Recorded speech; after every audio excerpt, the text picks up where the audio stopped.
Эти двое мужчин вышли на прогулку, когда наткнулись на нечто, заставившее их замереть на месте. Собаку, лежащую в полном одиночестве посреди заснеженного поля. Сначала они подумали, что ей просто нужна помощь, но, подойдя ближе, оба замерли и потрясенно ахнули. То, что они увидели, было совсем не тем, что они ожидали.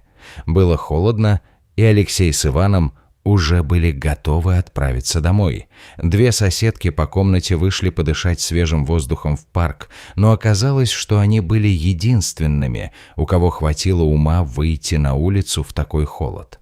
Их лица онемели, а руки уже ныли от холода. Когда они шли обратно, их внимание привлек тихий звук. Он доносился из-за одного из деревьев. Шум был едва слышен, и, честно говоря, если бы в парке был кто-то еще, они, вероятно, даже не заметили бы его. Звук раздался снова, на этот раз чуть отчетливее. Иван, который часто проводил свободное время, помогая в местных приютах, сразу же обратил на него внимание. Это была собака.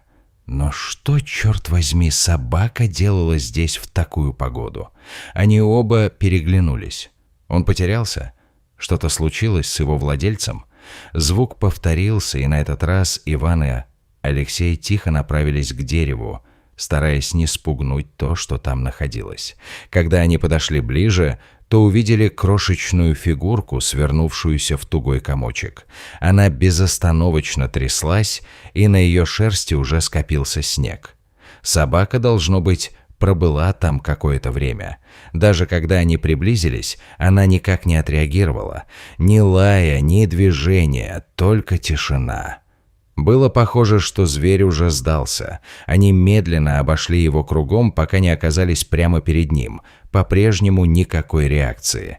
Алексей присел на корточки и осторожно приподнял голову собаки. То, что он увидел, было душераздирающим. Глаза собаки были плотно закрыты, и не было никаких признаков того, что она вообще осознавала их присутствие. Он ни на что не реагировал, а его маленькое тельце словно окоченело от холода. Иван наклонился, чтобы помочь, пытаясь понять, может ли он вообще двигаться. Но ничего не происходило. Бедняжка была кожа до кости, вероятно, бездомная собака, которая несколько дней провела на морозе. И тут они заметили кое-что еще. Рядом с собакой была еще одна маленькая фигурка, которая крепко свернулась калачиком и прижималась к ее телу. Она зарылась мордочкой в шерсть собаки, как будто пыталась согреться. Алексей наклонился, чтобы получше рассмотреть, и как только он перевернул фигурку, они оба вскрикнули от шока. «Эй, с тобой все в порядке?» – быстро спросил Алексей, положив руку на то, что, как они теперь поняли, было маленькой девочкой. Но она не ответила. Она вообще не двигалась. Не теряя ни секунды, Алексей снял свой шарф и обернул его вокруг нее.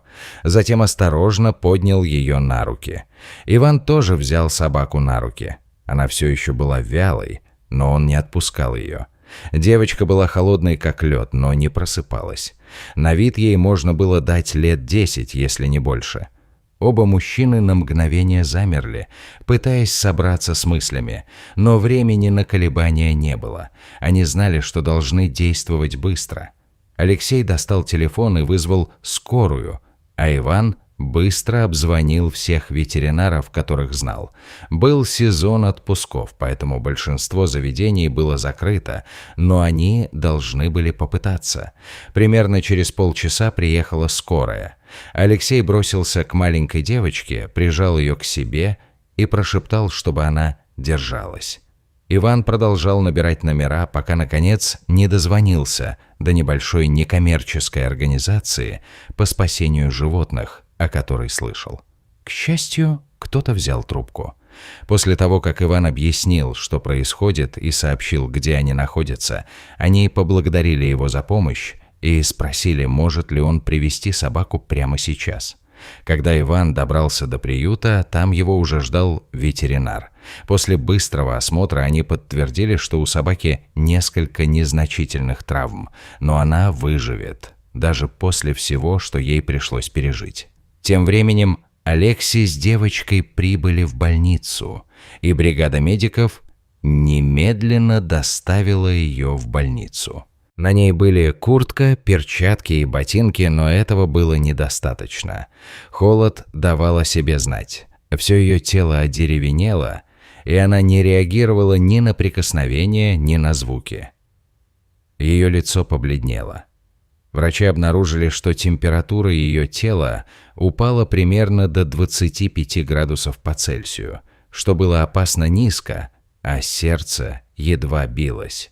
Они быстро приступили к работе, завернув ее в теплое одеяло и подключив к аппарату искусственного дыхания. К счастью, в конце концов, ее органы, такие как почки, легкие и печень, все еще работали. Они использовали специальные аппараты, чтобы поддержать кровообращение и согреть ее тело. Медсестры сняли с нее ледяную одежду и осторожно переодели в теплое и сухое, надеясь, что еще не слишком поздно. В конце концов, Иван встретился с Алексеем в больнице, и они вдвоем пробыли там столько, сколько смогли, в надежде узнать новости. Но через некоторое время одна из медсестер мягко попросила их разойтись по домам. Поскольку девочка была несовершеннолетней, в больнице не разрешали сообщать слишком много подробностей, если только там не было ее родителей. Все, что мог сказать врач, это то, что сейчас состояние девочки стабильное.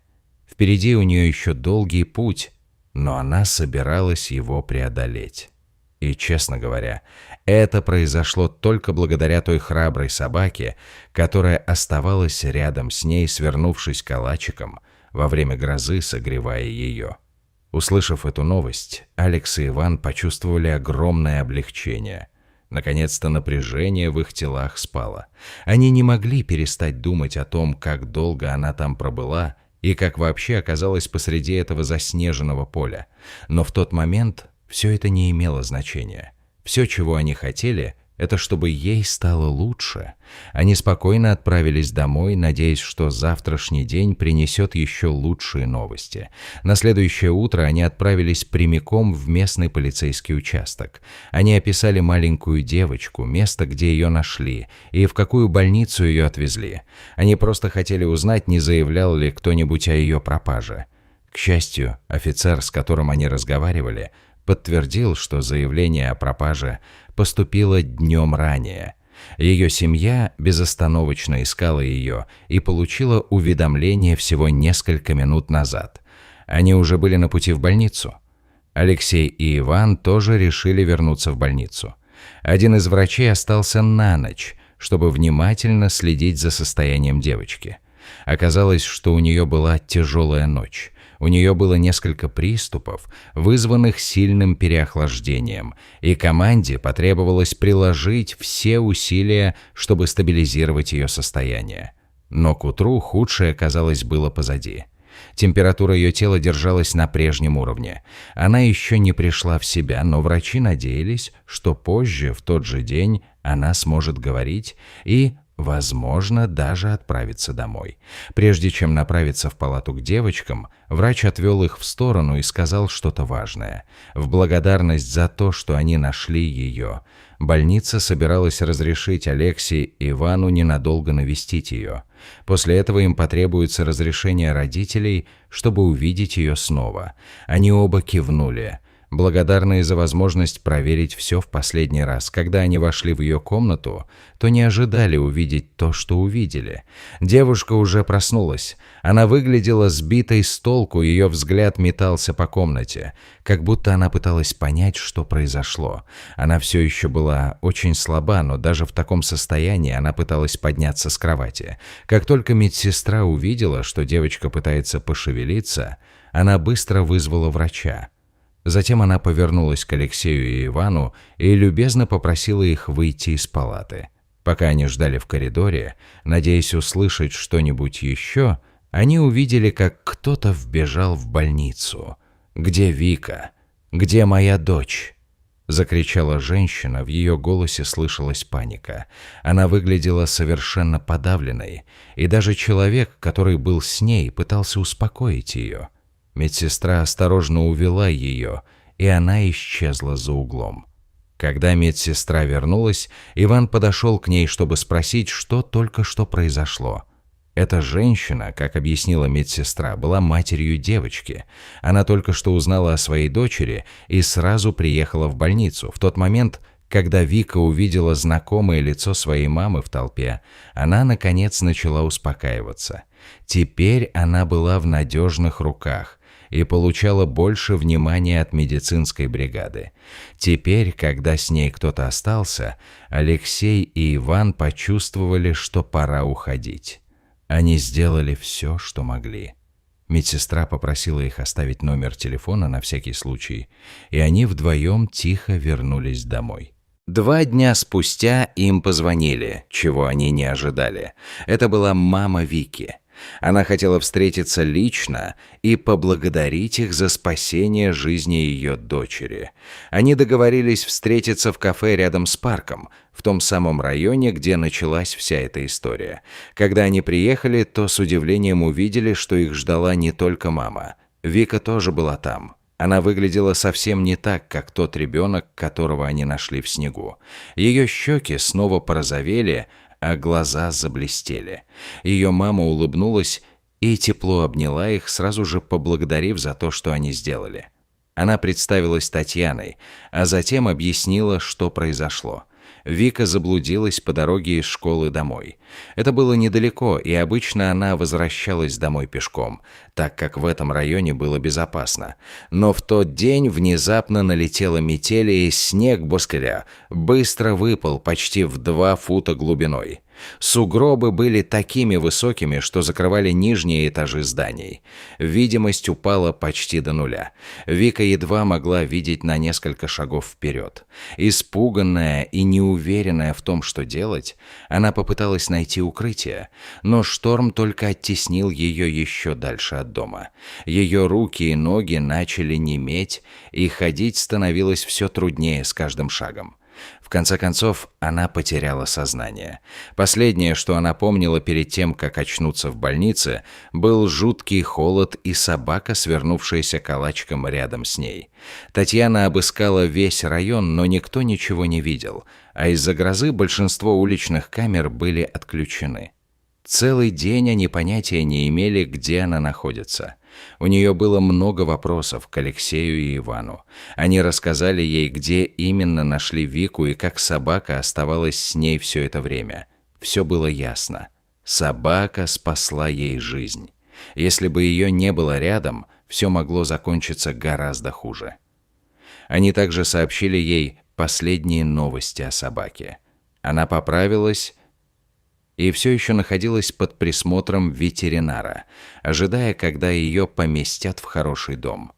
Ветеринар поделился этой историей с приютом для животных, который затем разместил ее в интернете.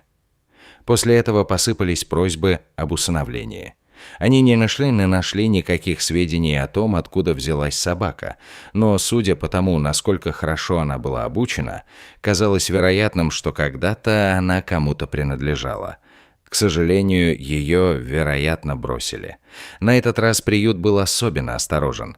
Они хотели убедиться, что тот, кто возьмет собаку, будет по-настоящему заботиться о ней. Они сузили круг поиска до 2 замечательных семей и готовились к выбору. Но у Татьяны появилась другая идея. Для нее не было никаких сомнений. Эта собака спасла ее дочь. Кроме Алексея и Ивана, она никому не была так благодарна. Вика рассказала ей, что собака оставалась рядом, что это помогало ей чувствовать себя менее одинокой и бояться. Проснувшись, она спросила о собаке и захотела увидеть ее снова, если сможет. Татьяна понимала, как работает приют Нея, но в глубине души никому из них не нравилась мысль о том, что собака может оказаться в другом незнакомом доме, где с ней будут обращаться не так, как она того заслуживает. Поэтому они приняли решение. Они собирались сами усыновить собаку.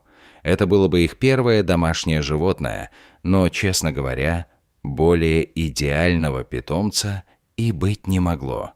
Что Вика и ее мама знали наверняка, так это то, что они уже полюбили эту собаку и были готовы сделать все возможное, чтобы дать ей ту жизнь, которую она заслуживает. Иван дал им контактную информацию приюта, и они сразу же связались. Когда в приюте узнали, кто звонит, они были на 7-м небе от счастья. Сотрудники с радостью согласились продолжить процесс усыновления. На завершение процесса ушло несколько недель, и за это время приют дал семье Вики множество советов. Поскольку это была их первая собака, они хотели убедиться, что все прошло гладко. Они узнали, как правильно за ней ухаживать и какие у нее были привычки во время пребывания в приюте. Но самый трогательный момент наступил, когда они наконец приехали, чтобы забрать ее. Как только пес увидел Вику, в нем что-то щелкнуло. Он узнал ее. То, как он оживился и потянулся к ней, говорило само за себя. Вика не могла перестать улыбаться, когда он уткнулся в нее носом, и это сделало все происходящее еще более особенным. Ее мама наклонилась к ним и нежно погладила его по голове. «Спасибо», – прошептала она собаке тихим, но полным эмоций голосом. «Спасибо, что спасли мою дочь». Когда они вернулись домой, собаки показали маленький уютный уголок, который был обустроен специально для нее. Мама Вики постаралась на славу. Купила новые игрушки, удобную кровать и даже несколько его любимых лакомств из приюта. Они делали все, что могли, чтобы он чувствовал себя в безопасности и был любим. Вика дала ему имя Мутиг. Оно означает «храбрый», и ничто не могло бы подойти ему лучше. Хотя поначалу они не были уверены, как все сложится, Мутиг отлично вписался. С каждым днем его милая натура проявлялась все больше. Вика и ее мама регулярно водили его на прогулки по парку, и вскоре у него появился новый друг, еще одна собака, которая любила играть так же сильно, как и он. Появление Мутига в их жизни было для них неожиданным подарком, и каждый раз, когда они смотрели на него, им вспоминался тот снежный день, который собрал их всех вместе. Что насчет тебя? Вы бы остановились ради собаки, которая выглядела так, будто не дышит?